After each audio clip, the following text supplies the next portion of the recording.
Kia ora, ko Sharon Holt tōku ingoa.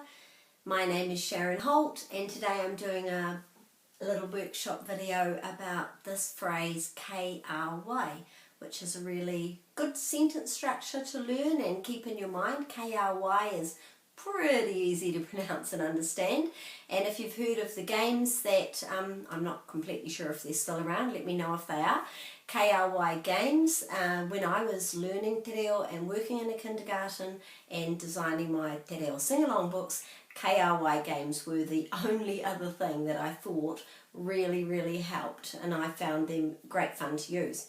So if you happen to have those games, please use them, and perhaps some of my ideas today will help you to extend on that. So this is about using actual things rather than the cards and the games, but either or is fine. And extend on that to use this phrase in context so that we're not just using our Māori language in games or in songs on the mat or in books, that we're using it out in the world. So be thinking about, how can I use this phrase in the world? So KRY means who has, normally followed by te, who has the. And if it's more than one, you would say KRY ngā. So this means who has the. Let's say we wanted to know who has the pig. KRY te poaka. And so for this you could have perhaps some farm animals on the table and have a small group of children around, and each children can just choose one, hold it with them in their hand, and you could either do the asking yourself or after a while get the children to ask around in a circle. KRY te poaka, and then the person who has that says Kei a hau te poaka, or just kei aho, which means I have it. And then you could follow up with some of our other sentences that we've talked about, such as ho mai te. So who has it? Kia ora, ho mai, give it to me. So that could be in around a topic of farm animals. Then you could do something with fruits and vegetables. If you've got, this is a pretend pepper, which has the same word, pepper. And so if you're wanting to teach vocabulary, it's really good to do games around things in categories. So perhaps vegetables or fruit. So I'd be holding this and someone would say to me, KRY te pepper. And if there was a red one as well, you might say KRY te pepper kākāriki. And then I would say kei a hau te pepper. So obviously you can do that with any kind of category of thing.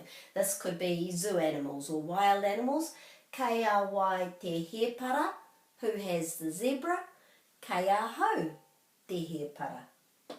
Lots of other things, you could do it with vehicles. This is a truck, taraka, kei a hau te taraka. And with ngā, here's e rua ngā karoti.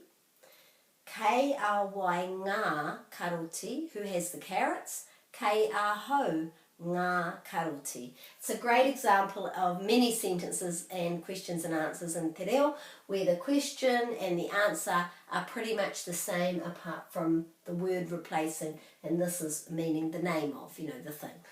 So you could do it with coloured pens as well. So everyone's got a coloured pen. They've just chosen one themselves, and then you're going around saying KRY te pene kākāriki. Kei a hau te pene kākāriki. Someone might have another one. Let's say they've got the pink pen. KRY te pene māwhero, and then they say kei a hau or kei a hau te pene māwhero. And then you might say, oh, kia ora, ho mai te pene māwhero.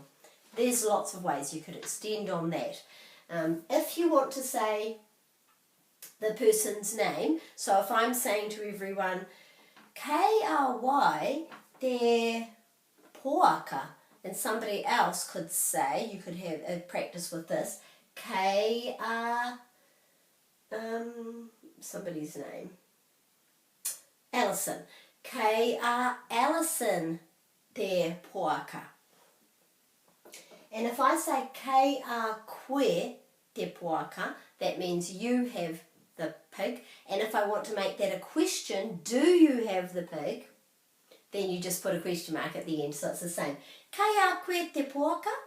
So I can think of ways that that could be used in context in the real world, not just with a game. So let's say we're looking for a particular book. Oh, kei a koe te puaka? No, that was wrong. Kei a koe te puka puka? Do you have the book? Kei a koe te puka puka? Kei a koe ngā hu? Do you have the shoes? Kei a koe te wai? Do you have the water? So if you're looking for something, or you could just say that again. Kei a wai? Kei a wai ngā hu? Who has the shoes? If something particular is lost. Kei a wai te pōtai kikorangi? Who has the blue hat? So there's lots of ways that we can use this sentence, and it doesn't just have to be a game. Games help to teach it, but I just wanted to bring that sentence to you. It's a really useful one, and hopefully you'll find ways to use that. Could be a sentence of the week or month for you and your family or in your workplace. Ka kite.